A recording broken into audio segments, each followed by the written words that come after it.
eleito para presidente da Ordem dos Advogados do Brasil, seccional Pernambuco, para o triênio 2019-2021, com a chapa única Advocacia Unida, OAB Mais Forte. Obteve na eleição realizada em novembro do ano passado mais de 11 mil votos. Já atuou no órgão como conselheiro seccional, secretário-geral adjunto e diretor-tesoureiro. Foi presidente da Caixa de Assistência dos Advogados de Pernambuco entre 2016 e 2018. O presidente da OAB Pernambuco, o advogado Bruno Batista, está no centro do Roda Viva de hoje.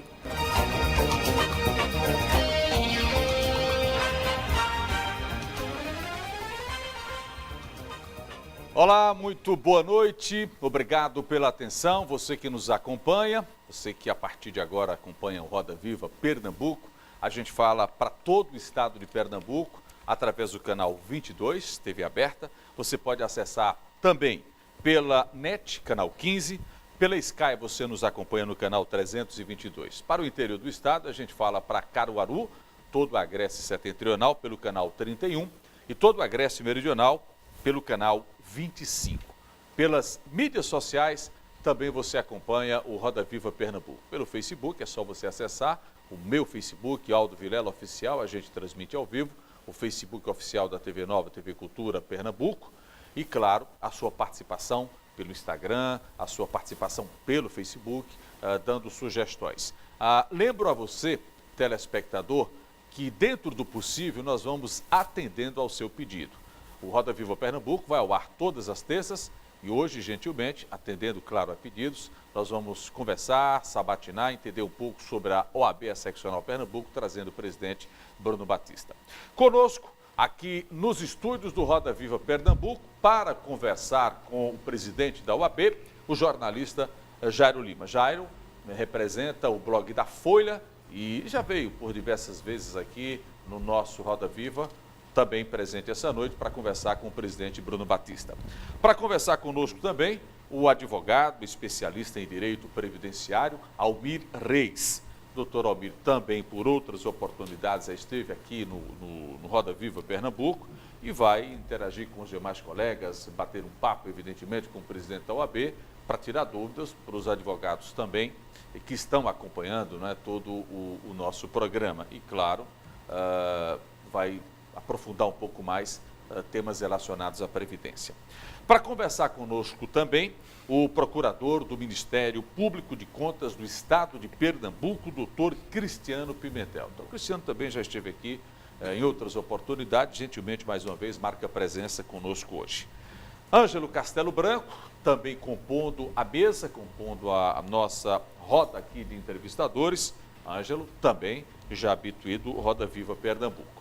O outro convidado dessa noite, representando o Ministério Público do Estado de Pernambuco, promotor Maviel Souza, também conosco. Doutor Maviel já emprestou, né, a sua presença em outro momento, também aqui no Roda Viva.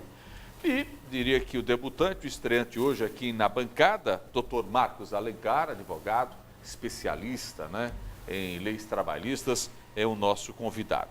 Para fazer a charge, a brincadeira, o desenho, os traços, Ronaldo Câmara, nosso chargista, oficialmente aí do Roda Viva Pernambuco, para fazer a nossa brincadeira. Presidente, boa noite, obrigado pela presença aqui no centro do Roda Viva. Certamente teremos uma noite interessante de informações e de esclarecimentos, não só para o advogado, né, mas para o público de um modo geral. Obrigado, presidente. Eu que agradeço, Aldo, é um prazer estar aqui com você, com essa bancada de pessoas tão qualificadas, para uma audiência tão qualificada como a do Roda Viva Pernambuco. Uma oportunidade boa de conversar com os advogados e com a sociedade de maneira geral. Que bom, obrigado. Vou começar a primeira pergunta, peço permissão aos caros colegas. Já deu para tomar pé da situação, presidente? O que é o OAB hoje, nesse momento político que a gente vem vivendo? A OAB tem protagonizado histórias interessantes nos últimos anos. Esse é o papel da OAB. A OAB Pernambuco, ela tem de fato essa missão de se inserir cada vez mais em assuntos polêmicos da sociedade, ou no seu entendimento a OAB tem que apenas observar? A OAB, ela tem dois papéis que são bem claros, definidos na lei, na Constituição. O primeiro papel é de entidade que representa a advocacia, os advogados. Essa eu acho que é a missão principal da OAB, é cuidar das prerrogativas profissionais, é cuidar da ética do advogado e oferecer para ele realmente funcionar como órgão de classe especificamente. Mas não se limita a isso. A OAB tem esse papel também importante de, eu diria, uma caixa de ressonância da sociedade. Os reclamos da sociedade, as necessidades da sociedade, e a gente verificando a história brasileira, principalmente dos anos para cá, todos os momentos de importância do país teve a participação da Ordem dos Advogados. Esse papel realmente é fundamental, então a Ordem ultrapassa as barreiras da representação institucional para se tornar realmente uma representação da própria sociedade. São mais de 1 milhão de advogados no Brasil todo. Nós temos aí a advocacia representando também o próprio direito, a justiça como entidade legítima para isso. Perfeito. Jairo, vamos começar o bate-papo? Vamos lá. Boa noite, Aldo. Boa noite, telespectador. Boa noite, doutor Bruno. Boa noite, Jairo. Olha, fica quase impossível a gente não tocar no assunto do projeto apresentado ontem pelo ministro da Justiça e Segurança Pública, Sérgio Moro, saber qual a visão que a OAB, a seccional Pernambuco, mas a OAB nacionalmente falando, qual o ponto de vista diante desse pacote anticrime que a gente recebeu ontem do ministro Sérgio Moro. Jairo, boa noite, é um prazer. Boa noite. Obrigado pela pergunta, na realidade. O Conselho Federal da OAB já montou, inclusive, uma comissão para fazer um estudo do projeto que foi apresentado pelo ministro Sérgio Moro. Há um reclamo realmente da sociedade, um reclamo justo com relação ao combate à violência. E eu acho que o governo Bolsonaro foi eleito exatamente com esse programa. Então é justo que possa realmente apresentar. Agora é fundamental que seja discutido isso com a sociedade, porque a gente não pode pensar que aumento de pena acarreta, consequentemente, numa diminuição da criminalidade. Há uma série de outros fatos que são necessários. Eu acho que o projeto é importante, merece ser discutido, mas não é a panaceia, não é a solução para todos os males. Não é aprovando o projeto que nós vamos ter imediatamente uma sensação de segurança no país. Então, o Conselho Federal da OAB está discutindo isso, já foi formada uma comissão pelo presidente Felipe Santa Cruz, e todos os pontos do projeto serão amplamente discutidos e, inclusive, com a participação de outros entes. Não vai se limitar essa discussão à advocacia ou à OAB. Outros entes têm que discutir. Isso é algo que interessa à sociedade. É importante que seja bastante discutido. Doutor Almir, sua primeira participação. Boa noite, Aldo. Boa noite, Bruno. Boa noite, colegas de bancada.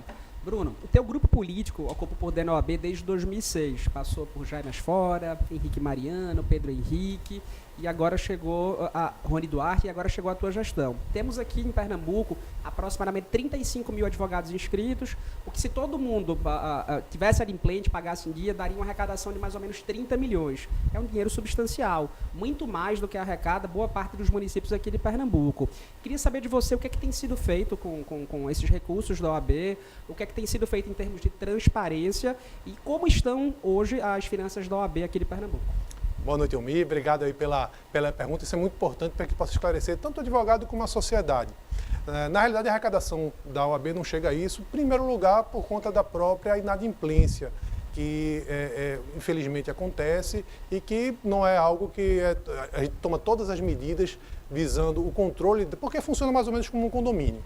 Se um advogado não paga a sua anuidade, os demais vão ter que pagar por isso. Então a gente faz tudo para diminuir. Eu tive a experiência de ser tesoureiro da seccional, o mandato de Pedro Henrique. A inadimplência é alta porque a mensalidade é alta, é?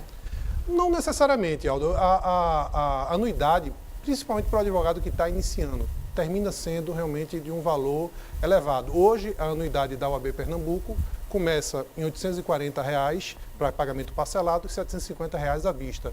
Mas o advogado com menos de 5 anos tem um desconto que vai até 25%. No pagamento da anuidade. Isso termina gerando, realmente, para o advogado que está iniciando, às vezes, uma carga realmente pesada. E a gente tenta minorar isso com programas como a Anuidade Zero, onde o advogado consome em estabelecimentos conveniados e isso vai acarretando um desconto da sua anuidade. Teve advogado que já teve nesse ano a anuidade zerada por conta do programa Anuidade Zero. Mas respondendo ao Almir, não bate a casa dos 30 milhões não, de arrecadação? Não. No ano passado, nós executamos 15 milhões de reais, foi o nosso orçamento. E esse recurso que é arrecadado não fica exclusivamente com a OAB Pernambuco. A própria lei, o estatuto, eles estabelecem que 20% devem ir para a Caixa de Assistência, nós temos também 10% para o Conselho Federal, 3% para um fundo de desenvolvimento interinstitucional e 2% para a Escola da Advocacia. Então, não é toda essa receita que permanece na OAB Pernambuco. E, além disso, temos, também respondendo a pergunta, um portal de transparência que já está em funcionamento. Nós pretendemos, na gestão agora ainda, evoluir nesse portal da transparência, porque a gente acha que é absolutamente fundamental manter com o advogado uma relação de absoluta e total transparência. A OAB hoje é auditada pelas grandes empresas de auditoria reconhecidas internacionalmente. Nós temos auditorias permanentes. Por sinal, recentemente nós tivemos aí uma manifestação do Tribunal de Contas da União com relação à possibilidade de fiscalização das contas pelo TCU. Ideologicamente, eu sou contra isso daí, porque eu acho que a OAB deve manter sua independência com relação aos tribunais de contas, especialmente o da União, para poder ficar à vontade, inclusive, para criticar quando for necessário. Mas se houvesse uma fiscalização na OAB de Pernambuco, até por conta das gestões anteriores, que eu coloco aí a minha fiança com relação a elas, a OAB de Pernambuco não teria nenhum problema em abrir as suas contas. As finanças estão em ordem, então? As finanças estão em ordem. A OAB de Pernambuco hoje não precisa recorrer a empréstimos bancários, não precisa recorrer paga os seus fornecedores em dia e, mais ainda, oferece uma gama de serviços muito grande. Eu que iniciei, vou completar depois de amanhã 18 anos de advocacia. Nós, se formos comparar a OAB hoje, os serviços que ela fornece com os serviços que eram fornecidos há 18 anos atrás, absolutamente não há comparação. Claro, todo presidente que passa quer deixar a sua marca, constrói, deixa o seu tijolo na construção, mas eu acho que essa construção vem sendo positiva, né? Doutor Cristiano Pimentel, sua primeira participação, boa noite. Boa noite, Aldo. Boa noite, Bruno. Obrigado pelo convite, à produção. É um prazer estar aqui com o líder máximo da advocacia pernambucana, que conheci 13 anos atrás, advogando numa importantíssima ação direta de inconstitucionalidade que mudou os rumos do nosso Estado, inclusive envolvendo governador, assembleia, tribunais, etc. E desde lá já vi o brilhantismo de Bruno e esse posto de liderança da advocacia é muito merecido. Tive a oportunidade de ver sua entrevista na prestigiada revista jurídica nacional Conjur, em que você declarou que o principal gargalo da advocacia pernambucana é a morosidade do Poder Judiciário de Pernambuco. Gostaria que você discorresse um pouco de quais gargalos são esses, o que a sua gestão na OAB pode fazer para, colaborando com o Judiciário, diminuir essa extrema morosidade que realmente a gente empiricamente verifica, e perguntar para você também, na sua avaliação, o Tribunal de Justiça do Estado de Pernambuco, para resolver esses gargalos, ele precisa de mais orçamento, mais dinheiro, como ele sempre fala, ou existem alternativas de gestão a custo zero que o Tribunal de Justiça poderia fazer para diminuir esses gargalos? Boa noite, Cristiano. Obrigado pela pergunta. É um grande prazer estar aqui com você. Realmente eu acredito, até como você pode muito bem dizer, empiricamente, conversando com os advogados, especialmente o advogado do interior, que a grande dificuldade do advogado hoje é com relação à morosidade do judiciário. É difícil explicar a um cliente por que uma demanda demora tanto tempo. É muito complicado explicar por que uma ação demora 5, 6, 7 anos para que o resultado útil possa sair. E muitas vezes até medidas de urgência que precisariam ser implementadas no momento demoram tanto tempo para ser implementadas. Essa é a grande dificuldade. Eu acredito, primeiro, há uma necessidade realmente de investimentos. Isso aí é inegável, precisamos de mais juízes, precisamos de mais servidores, precisamos de uma estrutura física realmente compatível com o que o judiciário precisa e necessita, mas também há a questão da gestão. E aí eu até faço, inclusive, começando pela própria advocacia. Nós, advogados, não somos preparados para gestão, para gerir, nem os nossos próprios escritórios, na realidade. E temos uma dificuldade com relação a isso. Eu acho que acontece o mesmo com a magistratura. O magistrado hoje, ele é também um gestor da sua vara, principalmente, até mais muitas vezes do que julgador, ele é um gestor da sua vara. E muitos não têm essa formação em gestão, que é importante para que isso aconteça. Às vezes, sem um grande dispêndio de recursos, se consegue racionalizar o serviço judiciário e ele funcionar de forma mais eficiente. O Tribunal de Justiça, no ano passado, em Olinda, na terceira vara civil, nós tivemos a oportunidade de participar, junto com eles disso daí, foi contratada uma das grandes empresas de auditoria do mundo, a Ernst Young, fez um serviço lá para mostrar como procedimentalizar internamente as ações, e isso fez com que essa vara, que estava no quarto menos produtivo das varas do Estado, passasse a ocupar lá em cima, no primeiro um quarto de produção. Então, meras mudanças de rotinas procedimentais, administrativas, fizeram com que a vara melhorasse sem nenhum acréscimo de servidor, sem nenhuma mudança do magistrado. Então, iniciativas como essa são importantes para que, mesmo sem recursos, mas é importante. No interior, por exemplo, há, inclusive, ideias de se fechar comarcas para se racionalizar, há ideias de diminuir expediente.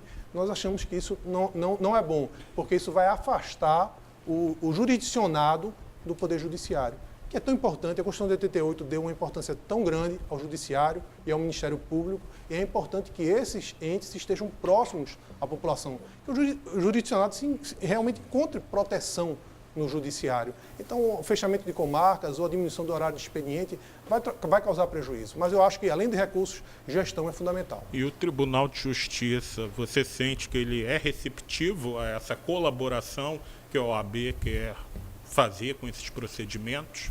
Acredito que sim, Cristiano. Eu tenho notado da atual gestão do tribunal uma receptividade muito grande com relação, porque você falou muito bem, o espírito é de colaborar. Todos nós temos a mesma intenção. Tenho certeza que nenhum magistrado é contra a justiça célere, nenhum membro do Ministério Público é contra a justiça célere, nenhum advogado é contra. A nossa ideia, todos nós, é isso. E eu acho que a gente tem que fazer realmente de forma colaborativa isso. Os advogados darão suas opiniões, os magistrados, membros do Ministério Público, o jurisdicionado também tem que ter acesso a isso. A gente tem que fazer isso de forma colaborativa. Não adianta cada um ficar cuidando apenas do seu, tentando resolver o seu problema individualmente, sem a gente conseguir resolver o problema coletivo, o problema maior. Danado é você tentar tirar essa coisa da população, né? Porque na cabeça de todo mundo vai para a justiça, tudo demora, nada presta, infelizmente e termina sendo uma realidade. Eu vou pedir permissão para o senhor, para os colegas de mesa, a gente já termina o primeiro bloco, vamos para o intervalo. Daqui a pouco, no segundo bloco, Ângelo Castelo Branco pergunta, doutor Maviael Souza pergunta, doutor Marcos Alencar também. E vamos para a primeira charge da noite aí, né? Vê que o Ronaldo está caprichando aí. Intervalo, daqui a pouco a gente volta para dar sequência com Roda Viva Pernambuco. Acompanhe-nos nas mídias sociais. Até já.